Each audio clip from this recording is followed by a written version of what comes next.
Dhumkudiya radio live के सभी श्रोताओं को कंचन जसवाल का नमस्कार। मैं अपनी बोली अपनी भाषा में आप सभी का स्वागत करती हूँ। आज मैं आपके साथ डोगरी भाषा के विकास के संदर्भ में बात करूँगी। जम्मू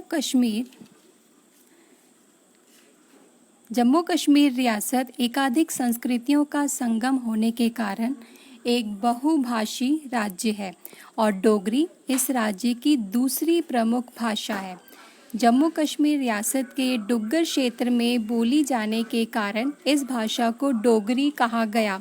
वर्ष 2001 में इसे भारतीय संविधान की 8वीं अनुसूची में शामिल किया गया।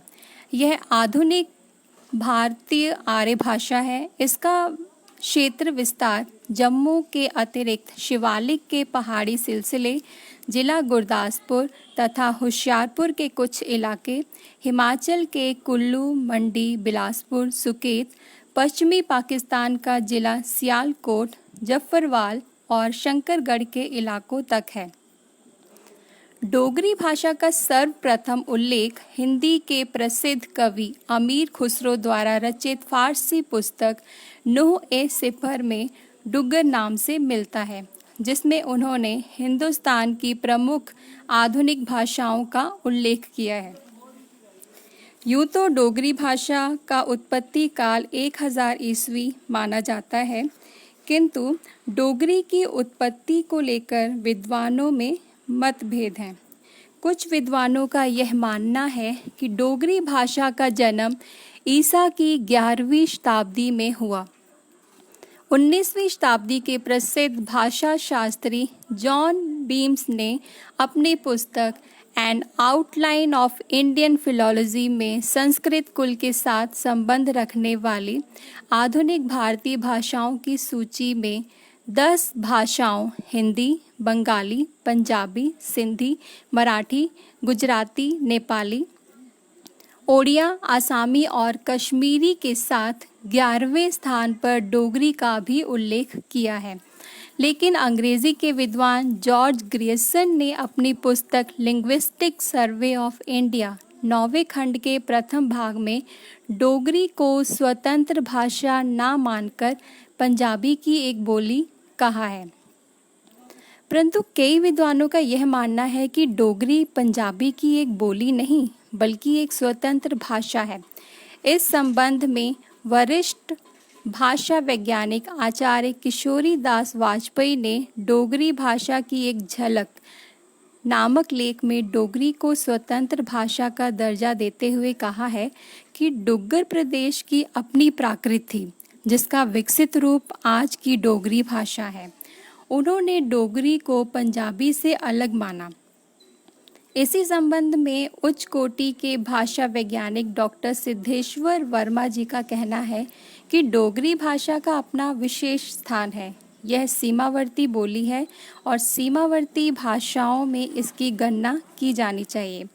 हिंदी के प्रसिद्ध कवि, संगीतकार और अनेक भाषाओं के ज्ञाता अमीर खुसरो ने 1317 ईस्वी में अपनी प्रसिद्ध फारसी कविता में अन्य आधुनिक भारतीय भाषाओं के साथ डुग्गर का उल्लेख करके इसे स्वतंत्र भाषा का स्थान दिया है।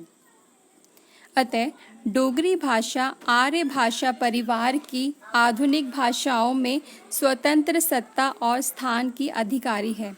श्रोताओं, जहाँ तक डोगरी भाषा में साहित्य रचना का प्रश्न है, तो यह सत्य है कि डोगरी में लोक साहित्य की परंपरा बहुत समृद्ध है, लेकिन लिखित साहित्य का क्रमिक विकास 20वीं सदी यानी आधुनिक काल में ही हुआ।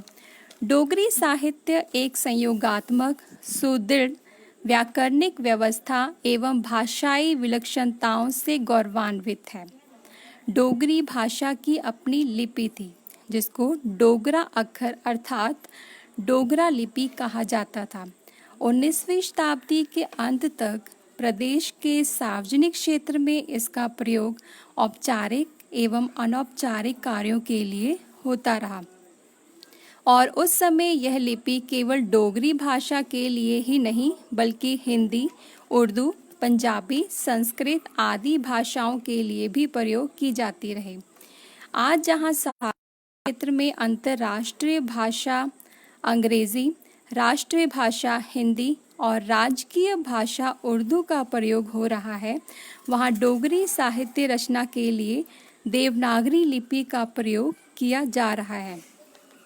श्रोताओं, क्या आप जानते हैं कि अब लोकसभा के सदस्य हिंदी, अंग्रेजी और कुछ प्रादेशिक भाषाओं के अलावा डोगरी, कश्मीरी, कोंकणी, संथाली, सिंधी भाषाओं में अपनी बात सदन में रख सकेंगे। अब तक लोकसभा में केवल 17 भाषाओं के अनुवाद की ही व्यवस्था थी, लेकिन अब सदस्य 22 भाषाओं में से किसी भी भाषा में बोल सकेंगे। पर्यटन की दृष्टि से देखा जाए तो प्रदेश का राष्ट्रीय और अंतर्राष्ट्रीय स्तर पर विशेष स्थान है। देश भर से असंख्य पर्यटक यहाँ घूमने आते हैं। जनसाधारण से संपर्क स्थापित करने, सामान्य सेवाओं की प्राप्ति के लिए और अपने जीवन को सुचारू ढंग से चलाने के लिए हिंदी भाषा के माध्यम से डोगरी भाषा को सीखना अधिकांश लोगों के लिए उपादेय होगा, क्योंकि भारतवर्ष विभिन्न भाषा बोलियों रूपी फूलों का एक सुंदर गुलदस्ता है और हिंदी हमारे देश की राष्ट्रभाषा होने के कारण भारतवासियों के बीच संपर्क भाषा की भूमिका निभाती है। डोगरी के संदर्भ में अन्य विशेषताएं, अन्य बातें लेकर फिर मिलेंगे। नमस्कार।